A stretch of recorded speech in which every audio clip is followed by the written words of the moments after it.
दोस्तों, दुनिया कहती है जैसे तुम हो वैसे ही रहो, लेकिन चाणक्य कहते हैं कि जो जैसा है वैसा ही रह जाए वह कभी महान नहीं बन सकता। सच तो यह है कि अगर आप खुद ही अपनी लाइफ, अपनी हैबिट्स और अपने रिजल्ट से खुश नहीं हैं, तो फिर इस दुनिया से सम्मान की उम्मीद कैसे कर सकते हैं। इसीलिए खुद को बेहतर बनाओ, खुद को अपग्रेड करो, वरना लोग आपको वैसे ही ट्रीट करेंगे जैसे आप खुद को ट्रीट करते हैं। हम सब सिर्फ कुछ चीजों के पीछे पूरी जिंदगी भागते हैं, पैसा, प्यार, सफलता और इज्जत। लेकिन इन सब में सबसे नाजुक, सबसे कीमती और सबसे मुश्किल चीज है रिस्पेक्ट। रिस्पेक्ट आप खरीद नहीं सकते, मांग नहीं सकते, आप सिर्फ कमाते हैं। और आज मैं आपको रिस्पेक्ट के 12 ऐसे नियम बताने वाला हूं जिन्हें अगर आपने सिर्फ पहले 5 ही अप्लाई कर लिए तो आपकी वैल्यू पहले दिन से ही महसूस होने लगेगी। लोग आपकी बातों को सुनेंगे, समझेंगे, आपकी मौजूदगी को नोटिस करेंगे और आपको उस नजर से देखना शुरू करेंगे जिससे एक इज्जतदार इंसान को देखा जाता है। कई बार हमारी सोशल लाइफ में ऐसे मौके आते हैं जब कोई हमारा मजाक उड़ा देता है, हमें नजरअंदाज कर देता है, हमारी बात काट देता है या हमें वहंस नहीं देता जिसके हम हकदार हैं। और सबसे बुरा तब लगता है जब यह सब हमारे ही दोस्तों या करीबी लोगों की तरफ से होता है। हम कुछ बोले तो कोई ध्यान नहीं देता, लेकिन वही लोग किसी और की बात बड़ी गंभीरता से सुनते हैं। अंदर से लगता है क्यों, आखिर मेरी वैल्यू इतनी कम क्यों है। यहीं पर चाणक्य का एक शक्तिशाली सिद्धांत काम आता है। उन्होंने कहा था, जो व्यक्ति अपनी गरिमा स्वयं नहीं बढ़ाता, समाज उसकी गरिमा कभी नहीं बढ़ाता।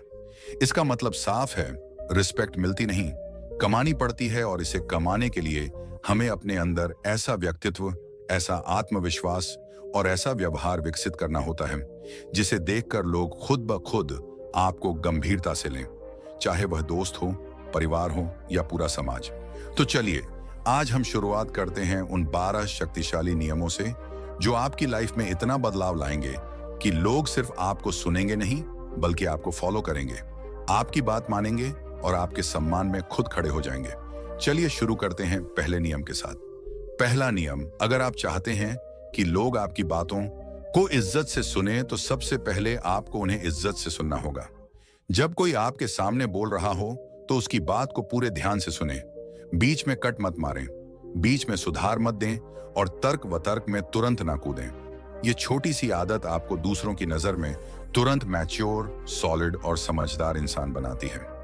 लोग ऐसे व्यक्ति को बेहद सम्मान देते हैं जो उनकी बात को दिल से सुनता है।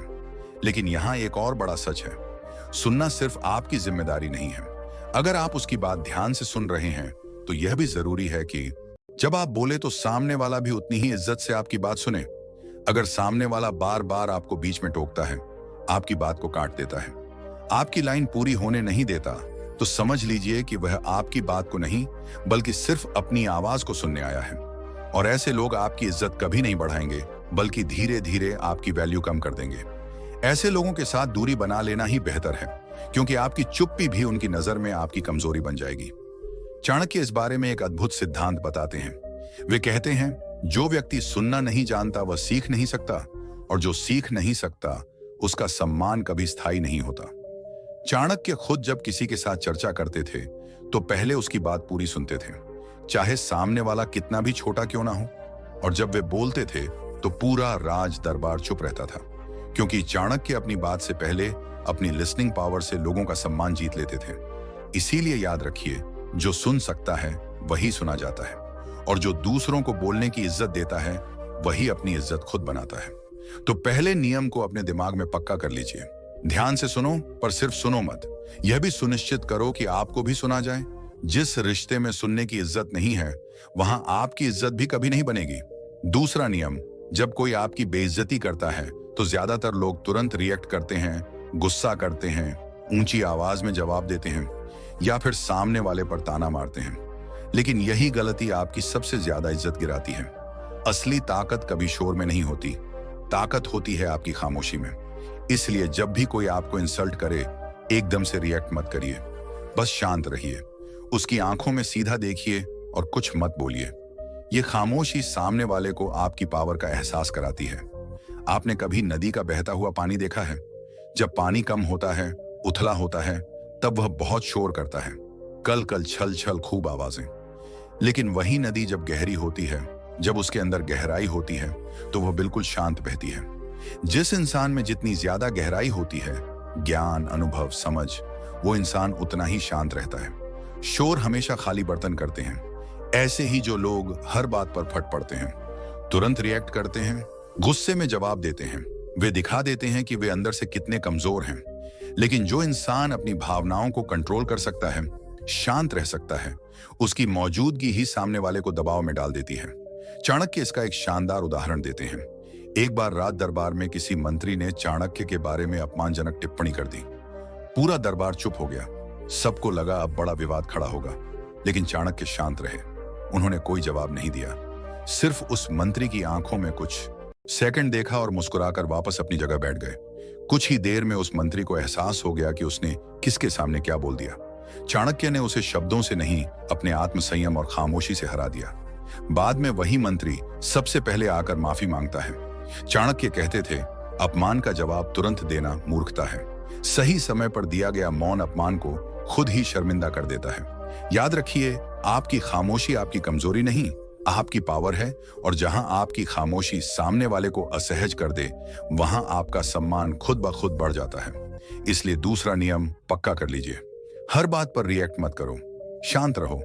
जिस दिन आपकी खामोशी लोगों को डराने लगेगी, उसी दिन आपकी इज्जत दोगुनी हो जाएगी। तीसरा नियम, अगर आप चाहते हैं कि लोग आपको पहली नजर में ही सम्मान दें, तो सबसे पहले सुधारिए अपना पोस्चर। दुनिया में पहला इंप्रेशन अक्सर शब्दों से नहीं, बल्कि आपके खड़े होने और चलने के तरीके से बनता है। आपका पोस्चर ही बताता है कि आप कितने कॉन्फिडेंट, कितने स्ट्रॉन्ग और कितने सॉलिड इंसान हो। अब सवाल यह आता है, पोस्चर सही कैसे करें? तो यह काम मुश्किल बिल्कुल नहीं है, सिर्फ 10 सेकंड चाहिए। बस 3 छोटी छोटी चीजें करें। आईने के सामने खड़े हो, बिल्कुल सीधे नहीं, बल्कि थोड़ा साइड टर्न होकर। अब अपनी स्पाइन को हल्का सा सीधा करें, अपने शोल्डर को थोड़ा पीछे करें और अपनी गर्दन को थोड़ा सा ऊपर और पीछे कर लें। ज्यादा नहीं, बस इतना कि आप स्थिर और आत्मविश्वासी दिखें। बस आपका पोस्चर तुरंत सही हो जाएगा। यही तरीका आपको चलने, खड़े होने और लोगों से बात करते समय अपनाना है। जब आप चलते हैं तो थोड़ा तेज चलें। धीमी चाल अक्सर नर्वसनेस और डर को दिखाती है, लेकिन तेज चाल आपके अंदर की एनर्जी और आत्मबल को हाईलाइट करती है। चलते समय हाथ जेब के बाहर रखें। यह महसूस करवाता है कि आप दुनिया से छुप नहीं रहे, आप दुनिया का सामना करने आए हो। हाँ, अगर कभी नर्वसनेस ज्यादा हो तो एक हाथ हल्का सा जेब में डालकर चल सकते हैं। यह आपकी बॉडी को स्टेबल करता है और आपका माइंड शांत रखता है। ग्रुप में बात करते समय भी यदि आप थोड़ा असहज महसूस करते हैं तो एक या दोनों हाथ जेब में ले जाना गलत नहीं है, लेकिन धीरे धीरे इसकी आदत छोड़ देना बेहतर है, क्योंकि एक ओपन बॉडी लैंग्वेज आपकी पर्सनैलिटी को और भी प्रभावशाली बनाती है। चाणक्य इस बारे में एक अद्भुत पाठ सिखाते हैं। वे कहते थे, व्यक्ति का चरित्र उसके शब्दों से नहीं, उसके उठने बैठने के ढंग से समझो। कहा जाता है कि जब चाणक्य राज दरबार में प्रवेश करते थे तो पूरी सभा उनके चलने के तरीके से ही समझ जाती थी कि वे आज किस मूड में हैं और क्या बात करने वाले हैं। उनका चाल ढाल इतना संयमित, इतना तेज, इतना स्थिर होता था कि राजा तक खड़े हो जाते थे। उन्होंने अपने पोस्चर को इस हद तक परफेक्ट किया था कि बिना एक शब्द बोले ही लोग उनसे प्रभावित हो जाते थे। उनके शिष्यों ने लिखा है, गुरु चाणक्य को देखते ही मन स्थिर हो जाता था। उनकी उपस्थिति ही अनुशासन सिखा देती थी। याद रखिए, लोग पहले आपकी बॉडी लैंग्वेज देखते हैं, फिर आपकी बात सुनते हैं। अगर आपका पोस्चर स्ट्रांग है तो आपकी मौजूदगी ही आपकी इज्जत बनाती है।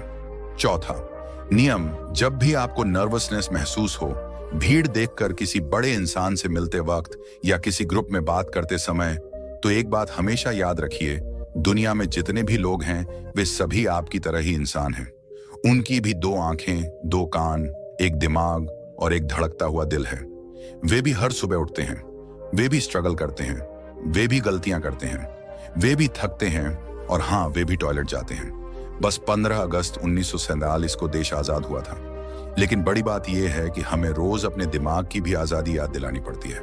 अगर आप खुद को छोटा समझेंगे तो सामने वाला भी आपको छोटा समझेगा, लेकिन अगर आप सोचेंगे वो भी इंसान है, मैं भी इंसान हूं, अगर उसमें हिम्मत है तो मुझ में भी है, तो आपका कॉन्फिडेंस उसी सेकंड बढ़ जाएगा। इस दुनिया में जिसे भी रिस्पेक्ट मिला है, उसने सबसे पहले अपने मन में खुद को रिस्पेक्ट दिया है। चाणक्य भी यही बात सिखाते थे। एक बार एक शिष्य उनसे पूछता है, गुरुदेव, आप राजाओं और साम्राज्यों के बीच इतने निडर कैसे रहते हैं? क्या आपको डर नहीं लगता? चाणक्य मुस्कुराए और बोले, जब मैं सामने वाले को इंसान मानकर उससे बात करता हूं, तो उसका ताज और सिंहासन मेरे कॉन्फिडेंस को प्रभावित नहीं कर पाते। चाणक्य कहते थे कि डर हमेशा उन लोगों को लगता है जो दूसरों को अपने से ऊपर समझ लेते हैं। जो यह समझ ले कि सामने वाला भी उसी मिट्टी से बना है, वह व्यक्ति फिर किसी से नहीं डरता। इसी सोच ने चाणक्य को दुनिया के सबसे बड़े राजाओं के सामने भी अडिग खड़ा रखा। इसलिए याद रखिए, कॉन्फिडेंस कोई जादू नहीं है। ये बस एक विचार है, एक एहसास है जो आपके दिमाग में आते ही आपकी पूरी पर्सनैलिटी बदल देता है। पांचवा नियम, अगर आप चाहते हैं कि दुनिया आपको इज्जत दे, तो सबसे पहले आपको अपने कॉन्फिडेंस में इन्वेस्ट करना होगा। और कॉन्फिडेंस बढ़ाने का सबसे सीधा तरीका है अच्छे कपड़े पहनना। यह सिर्फ दिखावे की बात नहीं है, ये उस इमेज की बात है जो आप दुनिया की नजर में और अपने खुद के दिमाग में बनाते हो। आप खुद देखिए, जब आप कोई ढीला फीका या सस्ता कपड़ा पहनते हैं तो अंदर से भी थोड़ा थोड़ा कमजोरी महसूस होती है। लेकिन जब आप कोई क्वालिटी वाला, अच्छे फिटिंग वाला, अच्छा दिखने वाला कपड़ा पहनते हैं तो आपका कॉन्फिडेंस अगले लेवल पर चला जाता है। आप चल भी अलग अंदाज में ही पड़ते हैं। लेकिन कई लोग यहां सबसे बड़ी गलती कर देते हैं। वे पैसे बचाने के चक्कर में क्वालिटी के 4 से 5 कपड़े खरीद लेते हैं, जबकि वही पैसा एक बेहतर हाई गुणवत्ता वाले कपड़े में लगाया जाए तो वह आपकी पर्सनैलिटी को बदल सकता है। याद रखिए, 2000 में 5 शर्ट मत लो, 2000 में एक ऐसी शर्ट लो जो तुम्हें 5 महीने तक कॉन्फिडेंट बनाए रखे। कपड़े लंबे टिके, उनकी चमक बनी रहे, उनका मटेरियल अच्छा हो, और सबसे जरूरी बात, वो कपड़े पहनकर आप खुद खुश महसूस करें। ऐसे कपड़ों में इन्वेस्ट करना आपको रोजाना मानसिक और सामाजिक दोनों स्तर पर फायदा देता है। आप 4 जोड़ी क्वालिटी वाले कपड़े पहन लो, लेकिन उन 4 में ही आपकी कदर और मौजूदगी दिखनी चाहिए। चाणक्य भी इसका एक बहुत गहरा सिद्धांत बताते हैं। वे कहते थे, व्यक्ति का वस्त्र उसके मन का आईना होता है। जो स्वयं सम्मान देता है वही सम्मान का अधिकारी बनता है। चाणक्य खुद बहुत साधारण जीवन जीते थे, पर जब वे राज दरबार या महत्वपूर्ण बैठकों में जाते तो हमेशा साफ सुथरे और व्यवस्थित वस्त्र पहनते थे। उन्होंने एक बार कहा था कि राजा, मंत्री या विद्वान कोई भी क्यों ना हो, यदि वह अस्त व्यस्त होकर सभा में प्रवेश करेगा तो उसका आधा सम्मान दरवाजे पर ही छूट जाएगा। इसलिए वे अपने शिष्यों को हमेशा सिखाते थे कि कपड़े महंगे नहीं होने चाहिए, पर साफ, टिकाऊ और आपकी पर्सनैलिटी के अनुरूप होने चाहिए। याद रखिए, पर्सनैलिटी कपड़ों से नहीं बनती, लेकिन कपड़े आपकी पर्सनैलिटी को दुनिया के सामने तेजी से दिखा देते हैं, और दुनिया अक्सर वही मानती है जो उसे दिखता है। छठा नियम, जब भी बोले धीरे बोलें, सोचकर बोलें और ठहराव के साथ बोलें। हड़बड़ाहट में बोलने वाले लोग चाहे कितने भी तगड़े क्यों ना दिखते हों, उनकी आवाज में घबराहट और अधीरता साफ दिखाई देती है। ऐसी आवाज इंसान की पर्सनैलिटी को कमजोर कर देती है। वहीं जो लोग शांत और आराम से बोलते हैं, उनके शब्द कम होते हैं लेकिन प्रभाव गहरा होता है। फिल्मों में भी आपने देखा होगा, कुछ किरदारों की बॉडी बेहद मजबूत होती है, लेकिन वे जब बोलते हैं तो इतना जल्दी, इतना हड़बड़ाकर बोलते हैं कि पूरी इज्जत हवा हो जाती है। दूसरी तरफ ऐसे कैरेक्टर होते हैं जिनकी बॉडी एवरेज है, लेकिन उनकी बात करने का अंदाज धीमा, कंट्रोल्ड और ठहराव से भरा उन्हें एक अलग ही लेवल की इज्जत दिलाता है। असल में इज्जत आवाज के टोन से आती है, ना कि शरीर की साइज से। चाणक्य भी इस बात को बहुत महत्व देते थे। वे कहते थे, धीमे स्वर में बोला गया एक सत्य ऊंची आवाज में बोले गए 100 असत्य से अधिक प्रभावी होता है। चाणक्य राजाओं और मंत्रियों से भी बेहद शांत और स्थिर स्वर में बात करते थे। उनकी आवाज में एक ऐसा संयम होता था कि पूरा दरबार खुद ब खुद शांत होकर उन्हें सुनता था। एक बार जब राजा ने उनसे पूछा कि वे हमेशा धीरे क्यों बोलते हैं, तो चाणक्य ने कहा, जो जल्दी बोलता है वह डरता है, जो धीरे बोलता है वह अपने शब्दों पर पूरा नियंत्रण रखता है। उनके लिए धीरे बोलना कमजोरी नहीं बल्कि शक्ति का प्रतीक था। इसलिए याद रखिए, जितना धीरे बोलेंगे उतना ही सामने वाला आपको ध्यान से सुनेगा। धीमी आवाज आत्मविश्वास दर्शाती है, जबकि तेज हड़बड़ाती आवाज असुरक्षा को उजागर करती है। अपनी इज्जत बढ़ानी है तो अपनी आवाज में ठहराव लाइए, गैप देकर बोलिए और शब्दों को वजन दीजिए। यही आपकी पर्सनैलिटी को अलग बनाएगा और यही आपको रिस्पेक्ट दिलाएगा। 7वां नियम, अपनी कला में माहिर बनो। इतने माहिर बनो कि दुनिया खुद ब खुद आपकी इज्जत करने पर मजबूर हो जाए। सच कहें तो असली सम्मान सिर्फ उसी इंसान को मिलता है जो अपने काम में बेमिसाल होता है। दुनिया बाहरी दिखावे से नहीं, आपकी दक्षता से प्रभावित होती है। जैसे विराट कोहली आज बेहद बड़े खिलाड़ी हैं, लेकिन सचिन तेंदुलकर के सामने वे भी सम्मान से सिर झुकाते हैं, क्योंकि सचिन अपनी कला के शिखर पर खड़े रहे हैं। उनकी महानता सिर्फ रिकॉर्ड तक सीमित नहीं, बल्कि उस स्तर तक थी जहां पहुंचने का सपना हर क्रिकेटर देखता है। इंसान चाहे किसी भी क्षेत्र में हो, business, art, sports, fitness, tech, cooking या स्टडी, अगर वह अपनी स्किल में इतना माहिर हो जाए कि समस्या उसके सामने झुक जाए, तो सम्मान अपने आप उसके पीछे चलने लगता है। ऐसे लोग भीड़ का हिस्सा नहीं होते, भीड़ उन्हें देखकर प्रेरणा लेती है। चाणक्य ने भी स्पष्ट कहा था, कला और ज्ञान वह धन है जिसे कोई चुरा नहीं सकता, और वही सबसे बड़ा सम्मान दिलाता है। उनके समय में भी सबसे अधिक सम्मान उसी को मिलता था जो अपनी विद्या, अपने कौशल और अपने ज्ञान में दूसरों से श्रेष्ठ होता था। चाणक्य स्वयं इतने विद्वान और अपनी नीति कला में इतने माहिर थे कि बड़े बड़े राजा भी उनके सामने हाथ जोड़कर खड़े रहते थे। इसलिए अपने मन में एक गोल सेट करें। जो भी आपकी फील्ड है, उसमें महानायक बनना है। सिर्फ अच्छा नहीं बनना, सबसे अच्छा बनना है। सिर्फ सीखना नहीं, एक्सपर्ट बनना है। जब आपकी कला दमदार होगी, आपका काम बोलेगा, तब आपको इज्जत मांगनी नहीं पड़ेगी। इज्जत खुद चलकर आपके दरवाजे पर आएगी।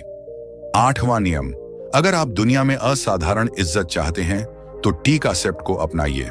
यह कॉन्सेप्ट बेहद सिंपल है, लेकिन इसका प्रभाव असाधारण है। इसमें 2 लाइनें होती हैं, एक वर्टिकल और एक हॉरिजॉन्टल।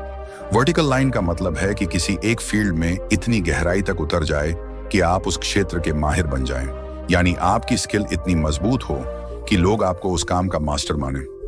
दूसरी ओर हॉरिजॉन्टल लाइन का मतलब है बाकी फील्ड्स में भी थोड़ा थोड़ा ज्ञान रखना, बेसिक स्किल्स सीखना और खुद को सर्वांगीण विकसित करना। जब आप इन दोनों लाइनों को जोड़ते हैं तो आपकी पर्सनैलिटी एक टी शेप बन जाती है, जिसमें केंद्र में महारत होती है और आसपास सपोर्ट सिस्टम की तरह बाकी स्किल्स। आज विराट कोहली और MS धोनी का उदाहरण देखिए।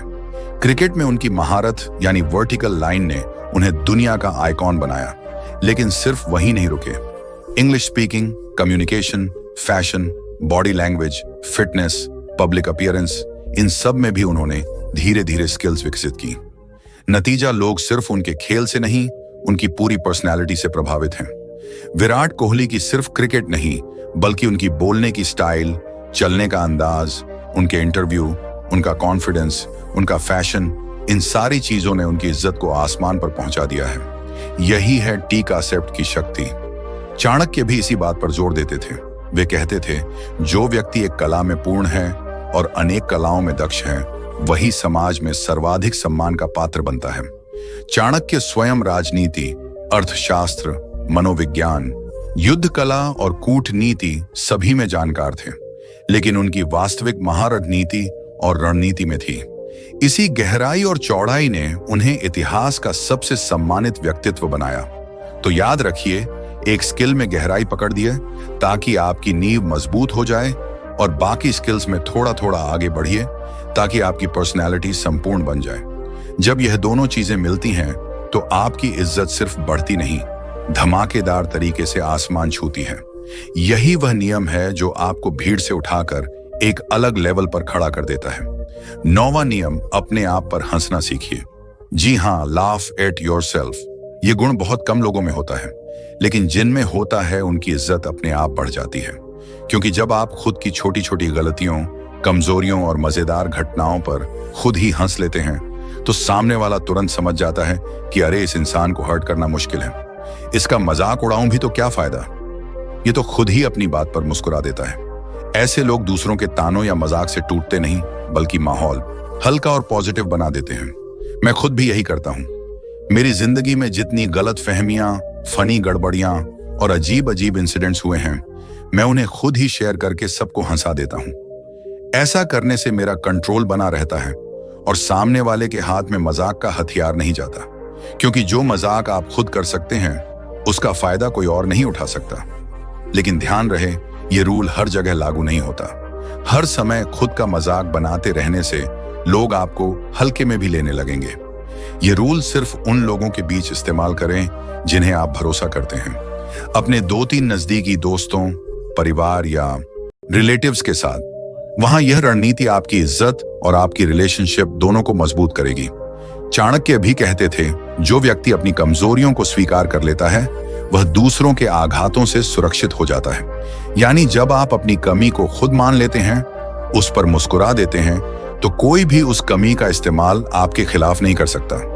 आपकी यह क्षमता आपको मानसिक रूप से मजबूत और सामाजिक रूप से सम्मानित बनाती है। तो याद रखिए, अपने ऊपर हंसना कमजोरी नहीं है, बल्कि आत्मविश्वास की ऊंची मिसाल है। यह दुनिया को दिखाता है कि आप अपनी भावनाओं, अपने व्यक्तित्व और अपनी कमियों के मालिक हैं, और जो खुद पर कंट्रोल रखता है उसकी इज्जत दुनिया खुद ब खुद करने लगती है। अब बढ़ते हैं 92वें नियम की ओर, जो इस नियम का ठीक उल्टा है, लेकिन उतना ही शक्तिशाली। 92वां नियम, अपनी कमजोरियां कभी भी किसी को मत बताइए। अभी पिछले नियम में हमने बात की थी कि कभी कभी अपने बहुत करीबी लोगों के बीच हल्की फुल्की कमियों पर खुद हंस लेना फायदे का सौदा होता है। लेकिन यह नियम उसका ठीक उल्टा है, क्योंकि यह उन कमजोरियों के बारे में है जो आपकी असली कमजोरियां हैं, जो आपकी इज्जत, आपका आत्मविश्वास या आपका भविष्य प्रभावित कर सकती हैं। इन्हें किसी के साथ शेयर करना खतरनाक हो सकता है। चाणक्य ने बेहद स्पष्ट शब्दों में कहा है, अपनी कमजोरियां किसी को मत बताओ, क्योंकि समय बदलने पर वही कमजोरी तुम्हारे विरुद्ध शस्त्र बन जाती है। ये बात जितनी सरल दिखती है उतनी ही गहरी है। जब आप किसी को अपनी निजी कमजोरी बताते हैं, शुरुआत में तो अच्छा लगता है, लोग समझ रहे हैं, सहानुभूति दिखा रहे हैं। लेकिन इंसान कब बदल जाए, कब रिश्ता बदल जाए, कब परिस्थिति पलट जाए, कहां नहीं जा सकता। और अगर वही व्यक्ति कभी आपको नीचे दिखाना चाहे, आपका फायदा उठाना चाहे या किसी भी कारण से आपका नुकसान करना चाहे, तो वह आपकी बताई हुई कमी को ही हथियार बनाकर आपके खिलाफ वापसी कर सकता है। दुनिया में बहुत से लोग शुरुआत में अच्छे दिखते हैं, लेकिन हर किसी का दिल साफ नहीं होता। कई बार लोग आपकी कमजोरियां सुनकर सहानुभूति नहीं बल्कि मौके ढूंढते हैं। यह बात आप खुद महसूस करेंगे। जब लोग जानते हैं कि आपको कहां चोट लगती है, वे वहीं चोट करते हैं। इसलिए समझदार लोग, सफल लोग और सम्मानित लोग अपनी गहरी कमजोरियां केवल अपने भीतर रखते हैं, या अधिकतम किसी ऐसे इंसान को बताते हैं जिसने वर्षों से अपनी निष्ठा और भरोसे को साबित किया हो। तो याद रखिए, कमजोरियां छुपाना डर नहीं है, यह बुद्धिमानी है। थोड़ी बहुत मजेदार बातें हंसी झाक में शेयर करना अलग बात है, लेकिन अपनी असली कमजोरियां, अपना असली डर, अपने निजी घाव कभी भी किसी को ना बताएं। यही परिपक्वता आपकी इज्जत को सुरक्षित भी रखेगी और समय के साथ उसे बढ़ाएगी भी। 11वां नियम, अगर इज्जत चाहिए तो पहले इज्जत देनी पड़ेगी। यह दुनिया देने और पाने के सरल लेकिन शक्तिशाली नियम पर चलती है। अगर आप लोगों से सम्मान चाहते हैं, उनकी नजर में अपनी जगह बनाना चाहते हैं, तो सबसे पहले आपको उन्हें वह देना होगा जिसकी उन्हें तलाश है, सम्मान, समझ और महत्व। जब आप सामने वाले को यह एहसास दिलाते हैं कि उनकी बात, उनकी भावनाएं और उनका अस्तित्व आपके लिए मायने रखता है, तभी वे आपको वही सम्मान लौटाते हैं, बल्कि कई बार उससे भी ज्यादा। यही सिद्धांत हमारे इस रिश्ते में भी लागू होता है। मैं आपको वह देता हूं जिसकी आपको जरूरत है, ज्ञान, वैल्यू, कंटेंट और लाइफ में काम आने वाली सीख। बदले में आप मुझे वह देते हैं जिसकी मुझे उम्मीद होती है, आपका प्यार, आपका सपोर्ट, आपके लाइक, शेयर, सब्सक्रिप्शन और आपकी कमेंट्स में दिखने वाली वास्तविक सराहना।